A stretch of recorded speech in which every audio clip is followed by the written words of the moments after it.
চলতি বছর দ্বিতীয়বারের মতো ঢাকায় আসলেন পাকিস্তানের জনপ্রিয় সঙ্গীতশিল্পী আতিফ আসলাম।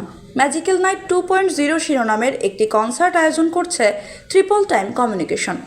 শুক্রবার আর্মি স্টেডিয়ামে হয়েছে এই কনসার্ট। এদিকে দেশের তারকা মহল থেকে অনেকেই আজ এই কনসার্টে গেছেন। তবে আতিফ আসলামের কনসার্টে ঢুকতে পারেনি ছোট পর্দার জনপ্রিয় অভিনেত্রী শবনম ফারিয়া। সামাজিক যোগাযোগ মাধ্যমে বিষয়টি নিশ্চিত করেছেন অভিনেত্রী নিজেই। এক পোস্ট দিয়ে শবনম ফারিয়া লিখেছেন, জীবনে সব ধরনের অভিজ্ঞতা দরকার, আজকে নতুন এক ধরনের অভিজ্ঞতার সম্মুখীন হয়েছি। এরপর তিনি বলেন, আমাকে রিসিভ করার জন্য ভেতরে লোকজন আছে, এটা আর্মিদের বলার পরও তারা আমাকে কনসার্টে ঢুকতে দেয়নি। আচ্ছা, আমি জানি না তাদের প্রশংসা করব নাকি নিরাপত্তা নিয়ে দুঃখ বোধ করব।